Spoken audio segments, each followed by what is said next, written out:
बिस्मिल्लाहिर्रहमानिर्रहीम। अज़ीज़ तलबा व तालिबात, अस्सलाम वालेकुम। कैसे हैं आप सब? उम्मीद करती हूँ आप अपने अपने घरों में खैर और आफ़ियत से होंगे। अल्लाह ताला आपको अपने हिफ्ज़ व अमान में रखे, आमीन। आगे बढ़ते हुए बेटे, हम लोगों के 3 मज़ामीन पिछली 3 वीडियोस में हम लोगों ने कंप्लीट कर लिए हैं। आज हमारा आखिरी मज़मून है जिसको हम देखेंगे, और ये हमारा मज़मून है एक तारीख़ी मकाम की सैर।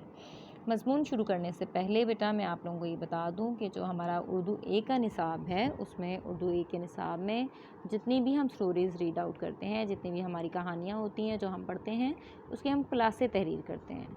और जो हमारी पोएम्स होती हैं, पोएम्स के हम खुलासे नहीं लिखते हैं। सिलेबस वाइज हम पोएम की मरकज़ी ख़्याल को देखते हैं, ठीक है। नेक्स्ट टाइम जब मैं आप लोगों को उर्दू ए का चैप्टर करवाऊँगी तो मैं उसको फ़ोकस करूँगी कि मैं आपको कैसे उसका सबक का ख़ुलासा या नज़्म का मरकज़ी ख़्याल जो है वो आपको करवा सकती हूँ, ठीक है। मोस्टली जो स्कूल में हमारी जब क्लासेस होती हैं तो हमारा ये तरीक़ाकार होता है कि जब हम रीडिंग करते हैं ना, चैप्टर की रीडिंग करते हैं, कहानी की रीडिंग करते हैं, तो फिर हम बच्चों से कहते हैं कि वो अपने अल्फाज में उसको लिखें, ठीक है। जो बच्चे अपने अल्फाज में लिखते हैं तो वो खुलासा बन जाता है। खुलासा कहते किसको हैं बेटा? खुलासा कहते हैं कि किसी भी मज़मून को अपने अल्फाज में जब आप मुख्तसर अल्फाज में लिखते हैं तो इख्तिसार के साथ किसी चीज़ को जब आप लिखें तो वो खुलासा हो जाती है, ठीक है। तो जब आप उसको मुख्तसर अल्फाज में लिखते हैं, अपने अल्फाज में लिखते हैं बच्चे, तो वो खुलासा हो जाती है। और अगर कोई बच्चा उसमें कोई मिस्टेक करता है या वो बहुत ज़्यादा उसको लंबा लिखता है या उसमें कोई मिस्टेक्स होती हैं तो टीचर जो है वो उसकी इस्लाह और रहनुमाई जो है वो करती है। नेक्स्ट टाइम जब हम उर्दू ए का सब्जेक्ट करेंगे तो हम उसमें मैं आपको एक्सप्लेन करूँगी कि खुलासा आप किस तरीके से लिख सकते हैं, और अगर आप नज़्म को पढ़ रहे हैं तो उसका आप मरकज़ी ख़्याल किस तरीके से कर सकते हैं, ठीक है बेटा। अभी हम उर्दू बी में का काम कर रहे हैं। हमारा थोड़ा सा उर्दू बी का काम रह गया है इसका, तो हम उसको कंप्लीट करते हैं। उर्दू बी में आज हमने जो मज़मून पढ़ना है वो है एक तारीख़ी मुकाम की सैर। आप सब अपनी उर्दू बी की कॉपीज़ ओपन कीजिए बुक्स को और निकालिए मज़मून। जी बेटा, आज का हमारा मज़मून है एक तारीख़ी मकाम की सैर, और इसमें स्टार्टिंग में है कि जी तारीख़ी मकामात की सैर ख़ुसूसी अहमियत की हामिल है। इसके बड़े बड़े फ़ायदे हैं। इन तारीख़ी मकामात की सैर से एक तरफ तो मुशाहिदे की क़ुव्वत बढ़ती है, तो दूसरी तरफ तारीख़ी मकामात हमें अपने शानदार माज़ी और अज़ीमुश्शान इस्लाफ़ की याद दिलाते हैं। ये मकामात हमारी तहज़ीब व सकाफ़त का हिस्सा हैं, और इन्हें देखकर तारीख़ का एक पूरा दौर हमारी आँखों के सामने घूम जाता है और हम माज़ी के दरीचे से अज़मत रफ़्ता का मुशाहिदा कर सकते हैं, ठीक है। नेक्स्ट आपकी जो हेडिंग है वो है सैर का प्रोग्राम। आपने ये हेडिंग नहीं लिखनी, नेक्स्ट पैराग्राफ लिखेंगे आप। और पैराग्राफ में आप यूँ लिखेंगे कि हमारे स्कूल में शोबा तारीख़ की एक सोसाइटी अलबैरूनी सोसाइटी कायम है। इसको आप लिखने की ज़रूरत नहीं है, इस लाइन को काट दीजिए, ठीक है।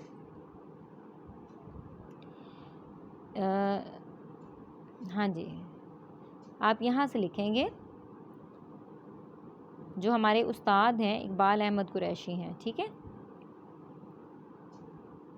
आपने यहाँ से लिखना है कि हमारे उस्ताद ने, हमारे तारीख़ के उस्ताद ने या हमारे हिस्ट्री के उस्ताद ने ये फ़ैसला किया कि किसी रोज़ लाहौर के मौलिया आसार की सैर की जाए, चुनाचा तय पाया। फिर दोबारा से बता दूं बेटा, अगर आप लोगों को मिस हो गया है तो दोबारा से बता दूं कि आपने इस पैराग्राफ का स्टार्ट करना है यहाँ से। आप अपनी बुक्स के ऊपर यहाँ लिख लीजिए, हमारे हिस्ट्री के उस्ताद या हमारे तारीख़ के उस्ताद ने ये फ़ैसला किया, यहाँ से शुरू करना है। और आगे आप लिखेंगे कि किसी रोज़ लाहौर के मौलिया आसार की सैर की जाए, चुनाचा तय पाया कि जुम्मतुल मुबारक को जहांगीर और नूरजहाँ को रहने दें। आप लिखें कि जहांगीर के मकबरे की सैर से हम अपने प्रोग्राम का आगाज़ करेंगे, ठीक है, या सैर को जाएंगे, प्रोग्राम का आगाज़ करेंगे ये भी रहने दें, ठीक है। आइंदा हम मकबरा जहांगीर की सैर करेंगे, ठीक है। कुरैशी साहब ने इस तारीख़ी सैर के इंतज़ामात को आखिरी शक्ल देने के लिए ख़ुसूसी इजलास बुलाया, तो इसमें भी आप ये सारा कट कर दीजिए, ठीक है।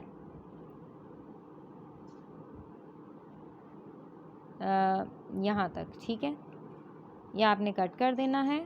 दोबारा से बता दूं, आपने कहना है कि जी हम मकबरा जो जहांगीर है उसकी सैर का हमने प्रोग्राम बनाया, ठीक है। और उसके बाद आपने लास्ट में यहाँ से आप लिखना है कि तय ये पाया कि जुम्मतुल मुबारक को सुबह 8 बजे तमाम तलबा स्कूल पहुँच जाएंगे, ठीक है।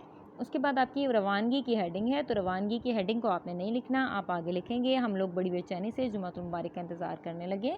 खुदा खुदा करके जुमातुल मुबारक की सुबह नमदार हुई। हम सुबह सवेरे में उठा, नहाया, नाश्ता किया और बस में सवार होकर 7:45 बजे हम स्कूल पहुंच गया। क्या देखता हूं कि स्कूल की ग्राउंड में एक मेला सा लगा हुआ है। दिल बाग बाग हो गया। कुरैशी साहब भी मौजूद थे और तलबा को ज़रूरी हिदायत दे रहे थे। आप यहाँ कुरैशी साहब की जगह बेटा अपने उस्ताद का नाम भी लिख सकते हैं या आप खाली उस्ताद साहब लिख सकते हैं। ठीक है, समझ आ गई मेरी बात की।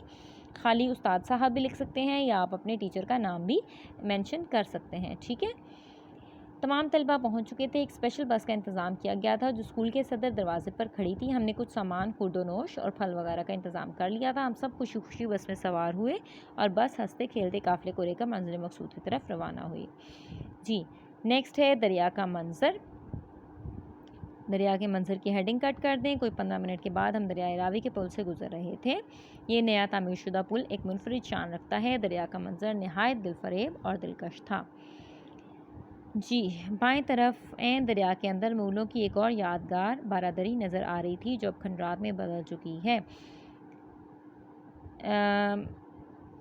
इसे शहज़ादा कामरान ने तामीर करवाया था। ये वाली लाइन आप कट कर दें और यहाँ से ये कर लें कि इसे शहज़ादा कामरान ने तामीर करवाया था। लोग कश्तियों के ज़रिए इसकी सैर करते हैं। कुछ नौजवान दरिया में कश्ती रानी कर रहे थे और मछली के शिकार के बाद शौकीन दरिया के किनारे पानी में डोरियां डाले भी किस्मत आजमाई कर रहे थे।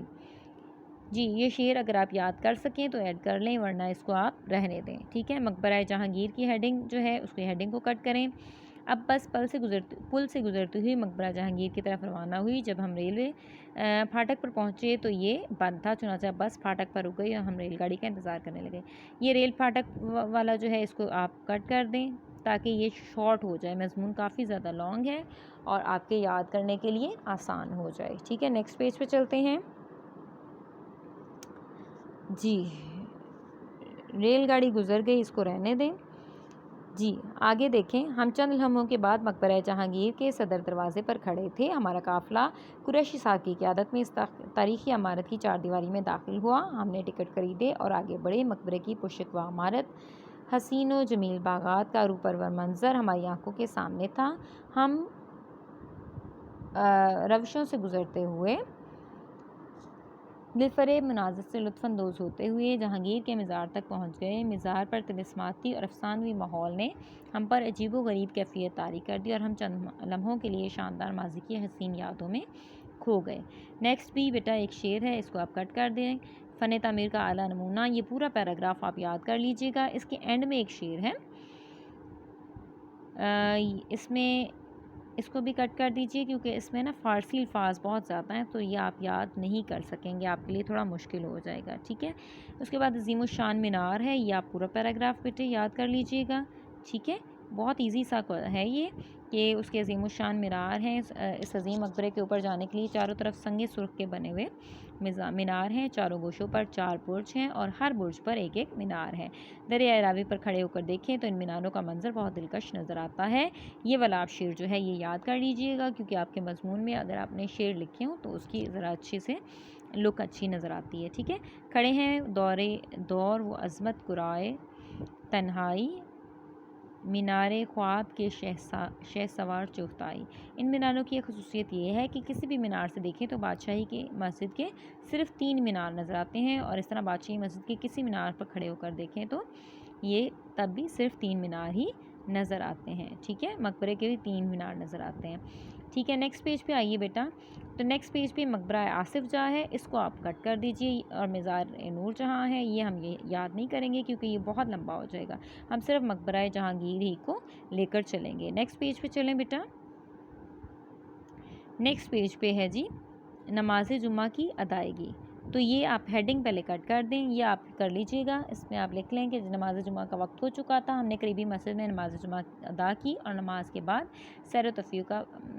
सैर व तफरीह का बकिया प्रोग्राम शुरू किया, ये आप कट कर दें। बस इतना ही प्रोग्राम काफ़ी है।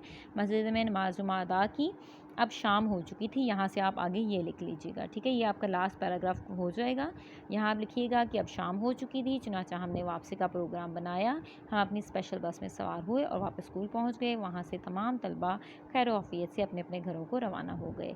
इस दिलचस्प तारीखी मकाम की सैर का नक्श हमारे दिलों पर हमेशा सब्त रहेगा, ठीक है।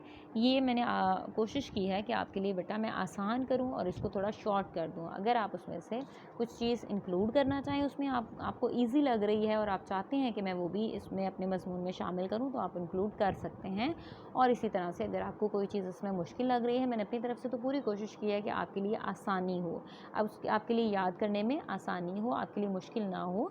तो अगर आपको कोई चीज़ जो मैंने आपको निशान लगवाए हैं जिस चीज़ के याद करने की, अगर आपको वो मुश्किल लग रही है तो आप उसमें से अपने अल्फाज में उसको ऐड भी कर सकते हैं, ठीक है बेटा। अपना बहुत ख्याल रखिएगा। अल्लाह ताला आपका हामी और नासिर हो। अल्लाह हाफिज़।